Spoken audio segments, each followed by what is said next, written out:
السلام عليكم ورحمة الله وبركاته. اللهم صل وسلم وبارك على سيدنا محمد. وصفة سريعة وبسيطة وسهلة. أي نوع بسكويت عندك وأي آيس كريم. آيس كريم ده أنا هنزل لك مقاديره في صندوق الوصف إن شاء الله، عشان يبقى كده معاكي كل حاجة سهلة. أي نوع بسكويت عندك، مدور، مربع، مثلث، أي نوع بسكويت، حتى لو انت عاملاه في البيت مفيش أي مشكلة.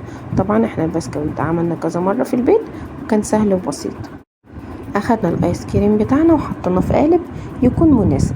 عايزه تخني اكتر من كده انت اللي بتتحكمي في التخانه بتاعته.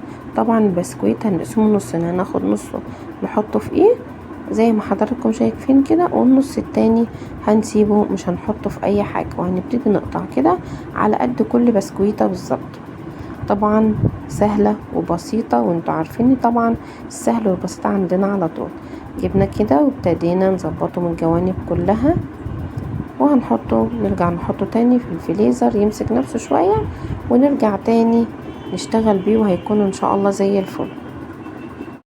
بعد كده بعد ما طلع من الفريزر اهو، ممكن تزينيه بأبسط الطرق.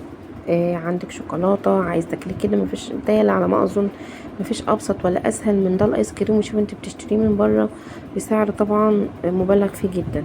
وطريقة الايس كريم انا على القناة في كذا طريقة للايس كريم، وبصراحة احلى ايس كريم عملته هنزل لكم اللينك بتاعه في صندوق الوصف ان شاء الله.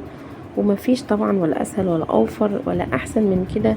ما تنسنيش لو الفيديو طبعا عجبك ان شاء الله تنسيش في لايك وتعليق حلو منكم، ومستنيه ارائكم ان شاء الله. بصوا طلع تحفه تحفه تحفه زي ما انتم شايفين، بجد جميل جدا مفيهوش بجد ولا كلمه.